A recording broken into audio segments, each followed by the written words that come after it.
Keep on going, Sonia. Don't stop. Who knows? You may just have that vital piece of information that we Pauls, venal and stupid as we are, have been missing out on all along. Well, there you go, thinking in terms of pieces. Pieces are all we get of the picture, only fragments. Come on, give me some examples. Well, let's take the population problem, for example. You can't solve it by looking at different forms of birth control in isolation. Research has proven again and again that the most effective form of birth control is not a pill. It's economic and social gains, which will reduce the desire for large families. That's true. Do you know that in our world, every day 40,000 children die from malnutrition and preventable diseases? That's every other second. It's now, now, and now. But the short lives of these children cannot be seen in isolation. They're part of a whole system involving the economics, involving the environment, and more specifically, involving high levels of third world debt. How's that? The burden of frenzied borrowing is not falling on those with foreign bank accounts, nor on those who created the imbalance. The burden is falling on the already deprived. 3 years ago, President Nyerere asked the question, must we starve our children to pay our debts? That question has been answered in practice. And the answer has been yes, because since he asked, hundreds and thousands of little children in the third world have given their lives to pay their country's debts. And millions more are still paying interest with their malnourished minds and bodies.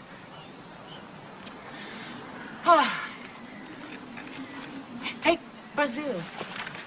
Do you know that they are destroying the Amazon rainforest at the rate of 1 football field a second?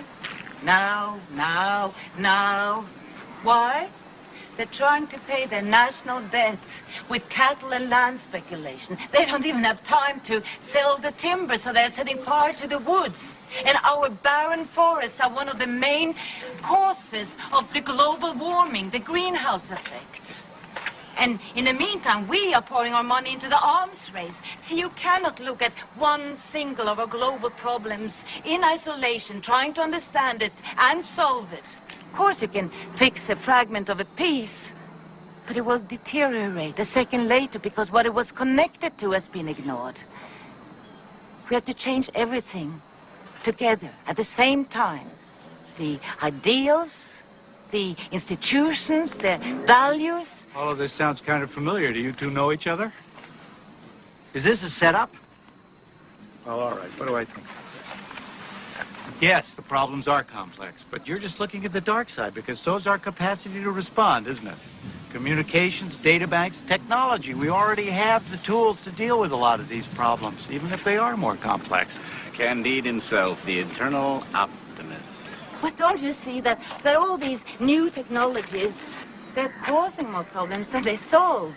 In medicine, for example, there's been an overwhelming increase in technology, but the costs have spiraled concurrently. It's become medicine for the rich. And public health hasn't improved significantly, although public health would improve dramatically if we just changed our eating habits, for example. But instead, the experts are occupied with making artificial hearts. But if our agribusiness had fed us better instead of chopping down the rainforests in order to make cattle ranches, in order to produce more and more red meat, which is one of the direct causes of heart attacks, then maybe we wouldn't have to spend so much of our money on artificial hearts, and so on and so on. Well, this is all examples of interconnectedness. But Sonia... All right, supposing that you're right and everything is connected to everything else, as you say. Still, you've got to start somewhere, don't you? So that's the real political question here. Where do you start? By changing the way we're seeing the world. You see, you're still searching for the right piece to fix first. You don't see that all the problems simply are fragments of one single crisis, a crisis of perception. Oh, good. The world is coming to an end, and you say it's a crisis of perception. I'm sorry, that's a little abstract for me. And all of this stuff about modern medicine, all your criticisms, I mean, I may be a doctor's son, but you have to admit that this mechanistic medicine has been pretty successful. Well, up to a point. But simply by blocking the mechanisms of a disease doesn't mean healing it. I mean, it's like in politics. It's just shifting the problem to another sphere. Are you going to help me in this, or are you going to leave me stranded out here in this argument by myself? I'm going to leave you stranded. I'm going to leave you stranded. Okay. A person goes to a doctor today with recurring attacks of gallstones, and the doctor takes the gallbladder out, and lo and behold, the pain goes away. Now, you could say that the doctor is working from a poor perceptual model, that he just concentrated on a part of the clock that wasn't working and removed it. But the fact is, the patient is out of his pain, he's feeling better, and the clock is ticking again. His perceptual model worked. But is everything that works good for the system? Oh, come on, Sonia, that's disingenuous and not at all useful when applied to politics, which is, after all, a system that is based on people. It's the art of bringing people to agree on a certain course of action. If that course of action succeeds, the people are satisfied. If not, they're not. It's as simple as that. If it works, it's good, period. But isn't that exactly what you said, why politics doesn't work anymore? That politics, you said, needed to become the art of the impossible? Whose side are you on? Hers, obviously. She's intelligent, gracious, and is more attractive. Listen, Jack, I'd like to get back to the systems. You know, you called me dishonest. No. Yeah, let's talk about the gallbladder again. Let's say the gallbladder is out and the pain is gone. But what about the stress that might have brought the illness on? If that stress persists, he's probably going to get sick again. Or let's say he had changed his nutrition much earlier and done some exercise.